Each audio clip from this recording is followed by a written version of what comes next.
नमस्ते दोस्तों, कैसे हैं आप सब। मैं हूं डार्को बुरी कलेक्टर और आज के एपिसोड में हम करने वाले हैं कैबालेरोस डेल जोडियाको का अनबॉक्सिंग। आज के एपिसोड में हम एथेना की एक्सक्लेमेशन का अनबॉक्सिंग करेंगे, जो कि वही पीस है जिसे आप इस वक्त देख रहे हैं। अगर आप ध्यान दें तो यहाँ हमारे पास जो कंपनी है वह है आर्टस्टोन स्टूडियोज और यह एथेना की एक्सक्लेमेशन की पीस है जो गोल्डन कैवालियर्स की है। अगर आपको याद हो, हेडेस के एपिसोड में कैबालेरोस डेल जोडियाको में हमारे पास वे किरदार हैं जो सेंचुअरी के बाद जिंदा बचे थे, यानी असली गोल्डन कैवालियर्स, और वे लड़ रहे हैं किसके खिलाफ? वे गोल्डन कैवालियर्स जिनके पास जापुरी आर्मर हैं। वे वही आर्मर हैं जो हेडेस ने उन्हें तब दिए थे जब उसने उन्हें फिर से जिंदा किया था। यह उन सबसे प्रतिष्ठित और सबसे शक्तिशाली तकनीकों में से एक है जो कैबालेरोस डेल जोडियाको के ब्रह्मांड में कैवालियर्स द्वारा बनाई गई है। याद रखें कि वहाँ देवताओं की सभी तकनीकें भी हैं, लेकिन एथेना की एक्सक्लेमेशन की शक्ति यह कहती है कि यह बिग बैंग के बराबर है, जो वह विस्फोट है जिससे ब्रह्मांड बना था, लेकिन इसे एक ही बिंदु पर केंद्रित कर दिया गया है। एथेना को हमेशा गरिमा के साथ वफादारी से लड़ना पसंद था, यानी एक प्रोफेशन लड़ाई करना। इसलिए कैवालियर्स आमतौर पर एक एक करके लड़ते थे। एथेना ने क्या कहा? उसने सभी कैवालियर्स को हथियारों का इस्तेमाल करने से मना कर दिया, सिवाय कुछ के, जैसे कि लिब्रा के कैवालियर जिसकी आर्मर में हथियार शामिल हैं, एंड्रोमेडा के कैवालियर जिसकी आर्मर में हथियार हैं, और बाकी वे कैवालियर्स जिनकी आर्मर में पहले से चेन, गदा या जो भी हथियार थे। एथेना ने उन्हें अनुमति दी थी, लेकिन आमतौर पर बाकी कैवालियर्स के पास कोई हथियार नहीं होते थे। और यह जो एथेना की एक्सक्लेमेशन तकनीक है उसे भी उसने पौराणिक काल से ही प्रतिबंधित कर दिया था। क्योंकि हमेशा 3 एक के खिलाफ होते थे। तो वह कहती थी कभी भी असमान लड़ाई नहीं होनी चाहिए, और उसने इसे प्रतिबंधित कर दिया। कहा जाता था कि वह योद्धा या वे योद्धा जो इस तकनीक को करने के लिए एकत्रित होते, उन्हें अपने जीवन का सबसे बड़ा अपमान झेलना पड़ता। उनका स्वर्ण योद्धा का दर्जा छिन जाता और उन्हें एथेना के योद्धाओं की श्रेणी से बाहर कर दिया जाता। अब उस चीज पर आते हैं जो हमारे लिए महत्वपूर्ण है, यानी इस पीस का अनबॉक्सिंग। तो मैं आपको संक्षेप में बताने जा रहा हूं कि इस डिब्बे में क्या क्या है। यह डिब्बा मुझे थोड़ा सा नहीं बल्कि काफी टकराया हुआ मिला है, अभी आप खुद देखेंगे। कह सकते हैं कि शिपिंग, और मैंने इस कंपनी के बारे में काफी टिप्पणियां पढ़ी हैं कि इनकी शिपिंग बहुत खराब होती है। और हाँ, हम देखेंगे कि यह पीस, कह सकते हैं, डिब्बा लापरवाही से रखा गया है। यहाँ हमारे पास 3 गोल्डन नाइट्स की प्रस्तुति है, एरीज, लियो और स्कॉर्पियो, जो एथेना की एक्सक्लेमेशन कर रही हैं, जो कि इस पीस का मुख्य आकर्षण है।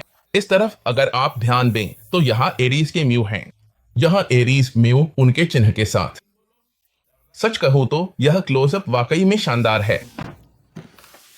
यहां इस तरफ हमारे पास स्कॉर्पियो के माइलो हैं, उनका कॉर्पेरोनो माइलो। और इस दूसरी तरफ चलिए इसे घुमाते हैं, यहां हमारे पास लियो यानी एओरिया है। यहां लियो एओला है। और हर तरफ हमें यहां कंपनी का प्रतीक देखने को मिलेगा। जो सरप्राइज उन्होंने हमें बताया है वह यह है कि सिर्फ यह एथेना की एक्सक्लेमेशन ही नहीं होगी, बल्कि जल्द ही हमारे पास वे नाइट्स भी होंगे जिन्हें हेडेस की शक्ति से पुनर्जीवित किया गया था अपनी जापुरी आर्मर के साथ, और वे भी एथेना की एक्सक्लेमेशन होंगे। अब जब हमने डिब्बा खोल लिया है तो हमें सच में 2 हिस्सों में सूखी बर्फ मिलती है। नीचे के हिस्से में बेस आता है और यहाँ सूखी बर्फ के ऊपरी हिस्से में हमें गोल्ड नाइट्स मिलेंगे। यह एक फिगर है अब सच में एक और कंपनी की, जिसे हमने डार्को बुरी चैनल पर पहले नहीं दिखाया था। हमारे पास इस पीस का नाम है जो है एथेना की एक्सक्लेमेशन, और अब हम यहाँ डियोरामा का पूरा हिस्सा देखेंगे जो है एथेना की मूर्ति। अगर आप ध्यान दें तो उसके हेलमेट पर एक चित्रण है, उसमें 2 घोड़े हैं, और यहाँ हमें कुछ ऐसा मिलेगा जो लगभग एक काइमेरा जैसा दिखता है, कुछ उस तरह का। आइए देखें कि यह किस तरह का जानवर है। अगर आपको पता है कि यह क्या है तो कमेंट्स में जरूर बताएं। यह एक सेंटौर हो सकता है। यहाँ ऐसा लगता है कि उसके पैर हैं, लेकिन हम नहीं जानते कि यह असल में क्या हो सकता है।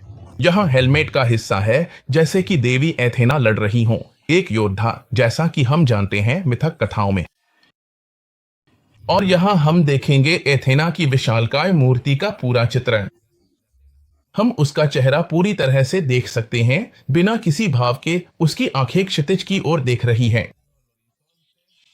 मुंह की अभिव्यक्ति पूरी तरह से तटस्थ है, वह युद्ध के लिए तैयार है। और यहां छाती के बीचों बीच हमें मेडुसा का एक चित्रण मिलेगा। यह बालों में से एक सांप बाहर निकल रहा है और दूसरी ओर एक और सांप है। तो यहां हमारे पास मेडुसा का चित्रण है। यह केवल उसी कवच के छाती वाले हिस्से में सजावट के रूप में है। बाहें पूरी तरह से खुली हुई हैं और हम कुछ विवरण देख सकते हैं। उदाहरण के लिए यहां बाह पर ऐसा लगता है जैसे मूर्ति टूटी हुई है। याद रखें कि जब ब्रॉन्ज नाइट्स साओरी को बचाने के लिए आए थे, तब पहले ही मंदिर में एक लड़ाई हो चुकी थी, जब उसे उस दुष्ट तीर से घायल किया गया था, और अब वहां और भी लड़ाइयां हुई हैं। वे शाका ऑफ विर्गो के पास मौजूद उन जुड़वा विलो पेड़ों के पास लड़ने चले जाते हैं जो बुद्ध का प्रतिनिधित्व करते हैं, और वहीं कहा जाता है कि उसकी मृत्यु हुई थी। तो इतनी सारी मारपीट और एथेना की एक सतलेमेशन जिसने पूरे मंदिर को हिलाना शुरू कर दिया था, उसके कारण यहां सब कुछ गिरने लगा। यहां ये दो टुकड़े आते हैं जो कुछ चुंबकीय स्तंभ हैं, और सच कहूं तो इनका डिटेल बहुत शानदार है। ये पूरी तरह से चुंबकीय हैं। यही हमारी बेस का प्रतिनिधित्व करता है। अब हाँ, चलिए उस चीज पर चलते हैं जिसमें हमें सबसे ज्यादा दिलचस्पी है, यानी गोल्ड नाइट्स को देखना। यहां सभी टुकड़ों का अनबॉक्सिंग करने के बाद मैंने इन्हें यहां डेस्क पर रख दिया है ताकि एक एक करके इन्हें असेंबल कर सकूं। जैसा कि हमने डिब्बे में देखा, उसमें सीरियल नंबर नहीं था। यहां हमारे एस के दोस्तों ने हमें हमारी गोल्ड नाइट्स की एथेना एक्सक्लेमेशन कलेक्टर एडिशन का सर्टिफिकेट दिया है। यहां हम अपने पीस का नंबर देख सकते हैं। देखिए कितने लिमिटेड पीस हैं ये। हमारे लिए यह दुनिया भर में मौजूद 288 में से 128वां नंबर था। सच कहूं तो इस पीस को हमारे पास रखना एक सौभाग्य की बात है। मैं इसे यहाँ बड़े गर्व के साथ रखूंगा, और अब आपको उनसे मिलवाता हूं जिन्हें आप बहुत बहुत समय से जानते हैं। ये हैं गोल्ड नाइट्स। यह पहला शरीर हमारे शेर यानी लियो के अयोरिया का है। मैंने इसे बिना जोड़े ऐसे ही छोड़ दिया है ताकि आप देख सकें कि इसे चुंबकीय बनाया जाएगा। यह एक ऐसी तकनीक है जो सच में बहुत बहुत शानदार है। इसे जोड़ने या गिरने जैसी किसी भी परेशानी के बजाय चुंबक सारी दिक्कतों को रोक देता है। यहाँ हमारे पास हर एक टुकड़े के लिए केवल एक ही सहारा बिंदु है, और हम, जैसा कि वहां सही कहा गया है, गोल्ड नाइट्स की त्रिमूर्ति बनाते हैं। वे तीन जिन्होंने 7वीं इंद्रिय तक पहुंचने में सफलता पाई है। स्पष्ट है कि गोल्ड वाले हमेशा वहां तक पहुंच ही जाते हैं। उनकी शंकुएं एक साथ मिलती हैं ताकि क्या हो सके, एक ऐसा विस्फोट हो सके जो बिग बैंग के बराबर हो, लेकिन केवल एक ही बिंदु पर। यह लड़ाई में थोड़ा और जोश आ गया था। क्यों? क्योंकि ये एथेना की 2 घोषणाएं थीं, इसलिए इससे न केवल अभयारण्य नष्ट हो सकता था, बल्कि पूरे ब्रह्मांड में पूरी तरह से अराजकता फैल सकती थी। इसीलिए उन्होंने कहा, करें या न करें।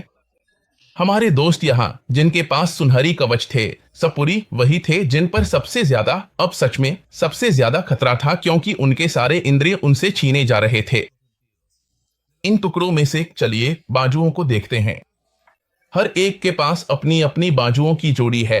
हर एक को एक खास स्थिति में लगाया जाता है, और सच कहें तो इसकी बारीकी वाकई में शानदार है। याद रखें कि ये वही माला है जो शाका ऑफ विर्गो लेकर आया था। यहां हमारे पास वे कटोरियां हैं जिन्हें काले रंग से रंगा गया था।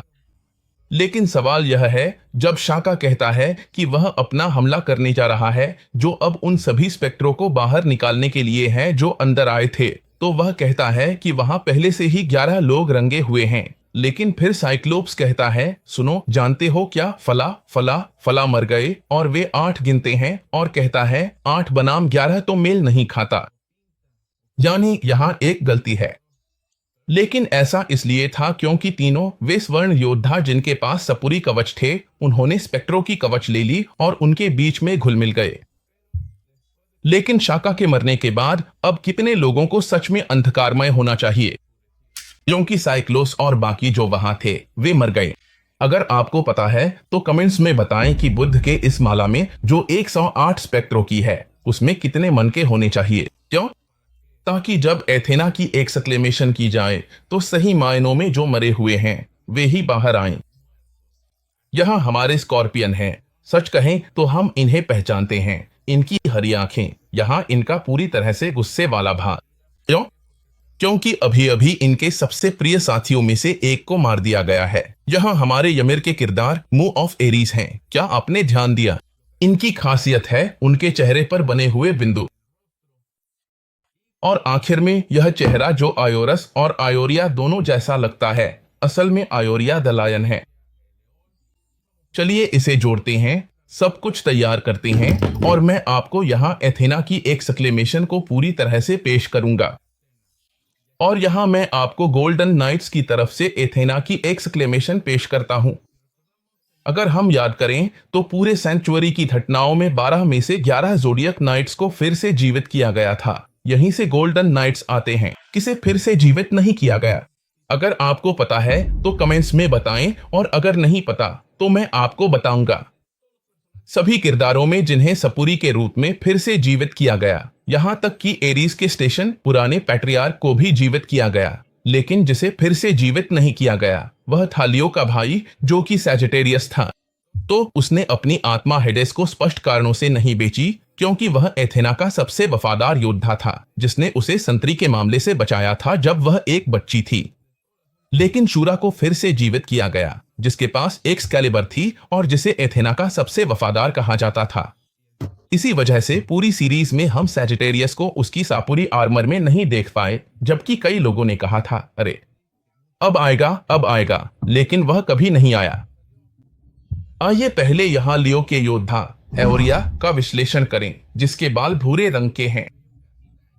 मैं आपको बता दूं, उसके भाई के भी बाल भूरे रंग के थे, जिसे हम सच कहें तो बहुत कम ही देखते हैं। अगर आप ध्यान दें तो उसके चेहरे के भावों में गुस्सा है। सच कहें तो उसमें काफी गुस्सा है कि शाका ऑफ विर्गो को मार दिया गया, और उसकी मुद्रा एथेना की एक्सक्लेमेशन वाली है।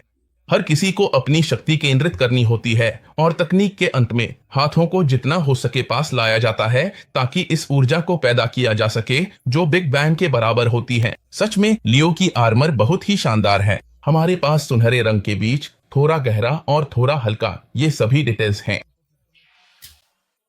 जो भी सिलुएट्स हैं वो लियो की क्लासिक आर्मर ही है जिसे हम देखते हैं। तो यहाँ आर्मर के हर एक हिस्से का लुक वाकई में जबरदस्त है। यहाँ बेल्ट में जो डिटेल है और यहाँ स्कर्ट और बेल्ट के बीच जो भी डिटेल्स हैं वो सब बहुत अच्छे हैं। हम देखते हैं कि उसने अपनी आर्मर के नीचे नीला वस्त्र पहना है, लेकिन आर्मर पूरी तरह से और बिल्कुल बेदाग है। सच कहें तो यह एक बेहद शानदार डिटेल है। आइए यह भी देखें कि आर्मर की कंधे की पट्टियां कैसे लगी हैं, और यहां तक कि हाथों का पूरा हिस्सा भी पूरी तरह से आर्मर से ढका है। बाकी सब तो बस उंगलियां हैं, लेकिन सच में यहाँ लियो की आर्मर जबरदस्त है, जो कि संतोषालय में मौजूद सबसे ताकतवर गोल्डन नाइट्स में से एक है। आओ इसका क्लोजअप लेते हैं ताकि तुम इसे नजदीक से देख सको।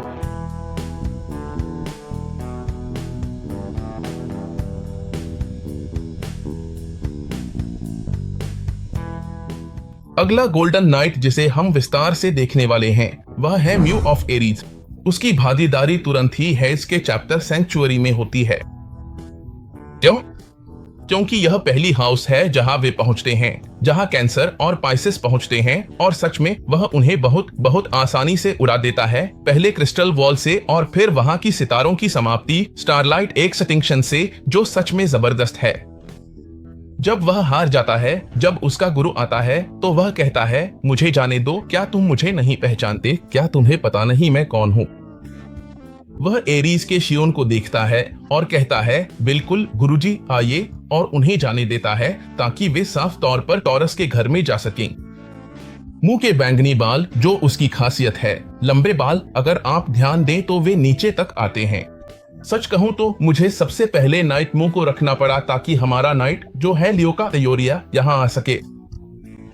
हम उसकी स्थिति देखते हैं, और यहाँ दिलचस्प बात यह है कि उसके कंधों की बख्तर में मेढे के सींग हैं। तो उसकी पूरी बख्तर, जैसा कि मैंने कहा, पूरी तरह से सुनहरी है और थोड़ी ज्यादा एक समान लगती है। जबकि लियो की बख्तर के सोने के रंग में थोड़ा फर्क है। यहाँ बस वे डिटेल्स बदलती हैं जो सफेद और सुनहरे के बीच हैं। सच कहूं तो यहाँ अंदरूनी हिस्सा हरा है और उसके हाथों की स्थिति साफ तौर पर तब की है जब वह केंद्र में खड़े होकर एथेना की घोषणा करता है। उसने यहाँ शाका की माला भी उठा ली थी और उसे अपने हाथों में रखता है ताकि उसे शाका के साथ जो हुआ उसकी याद बनी रहे, और उन सभी मनकों की गिनती रखने के लिए जो काले होते जा रहे हैं, जो उन सभी स्पेक्ट्रा का प्रतीक हैं जो मरते जा रहे हैं। तो मैं यहाँ आपको विस्तार से एरीज के नाइट म्यू को दिखा रहा हूँ ताकि आप इसे डार्कोबुरी चैनल पर देख सकें।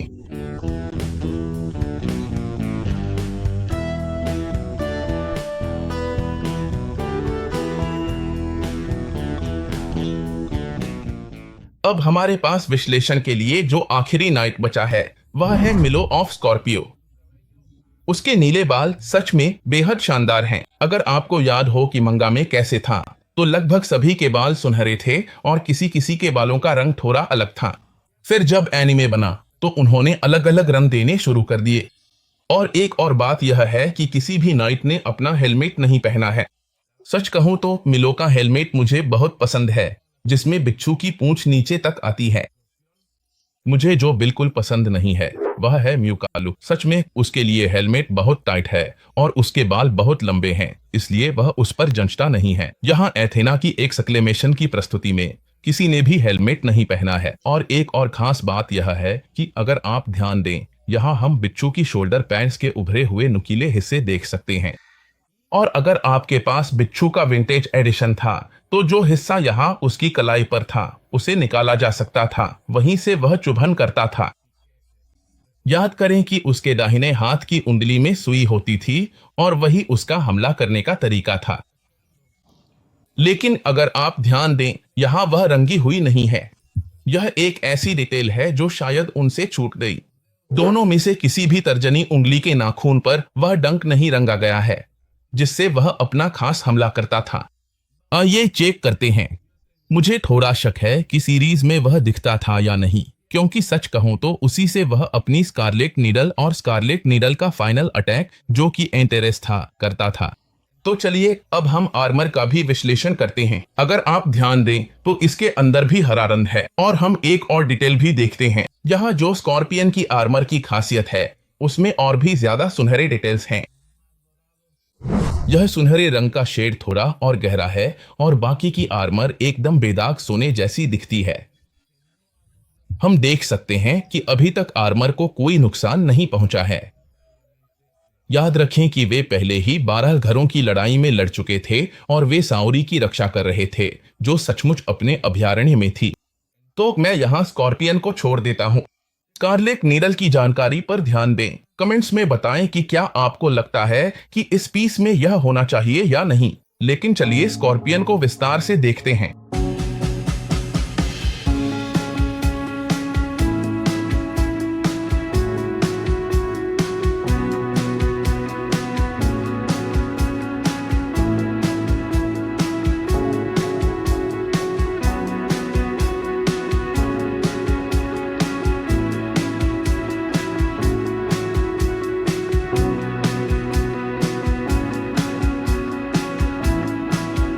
सब्सक्राइब करें ताकि आप डार्कोबुरी चैनल पर रोजाना जो भी हम पोस्ट करते हैं उसकी कोई भी नोटिफिकेशन मिस न करें और इन शानदार वीडियो में से कोई भी न छूटे। कमेंट्स में बताएं कि क्या आप चाहते हैं कि हम किसी और पीस का अनबॉक्सिंग करें। सच कहूं तो हमारे पास काफी पीसेस हैं। हमें बहुत सारी पीसेस मिली हैं और अगली जो आने वाली है वो मेरी सबसे पसंदीदा में से एक है, जिसका मैं काफी समय से इंतजार कर रहा था। तो डार्कोबुरी चैनल पर ही बने रहें और याद रखें darkoburi.com वेबसाइट पर जरूर जाएं, जहां आप बेहतरीन कलेक्शन फिगर खरीद सकते हैं, इस भरोसे के साथ कि वे बिल्कुल सही हालत में आपके घर पहुंचेंगे। और याद रखें कि हमारे पास थर्मस, मग, कीचेन, पिन्स, आपकी कार के लिए स्टिकर भी हैं। डार्कोबुरी के सारे कलेक्टिबल आइटम्स खरीदे, अपने दोस्तों को गिफ्ट करें। सच में ये सब शानदार हैं। हमारी सोशल मीडिया पर जरूर जाएं। आप बहुत सपोर्ट करते हैं और बताएं कि आपको यह पीस कैसा लगा। मुझे नहीं लगता कि कोई कहेगा कि यह पीस खराब था। मुझे बहुत पसंद आया, यह कमाल का है। मैं इसे हमेशा के लिए अपनी डेस्क पर रखूंगा। सच में यह बिल्कुल परफेक्ट है और मैं निश्चित रूप से अपुरी द्वारा बनाई गई एथेना की एक्सक्लेमेशन भी हासिल करूंगा। और जैसा कि आप जानते हैं, डार्को बुरी अलविदा।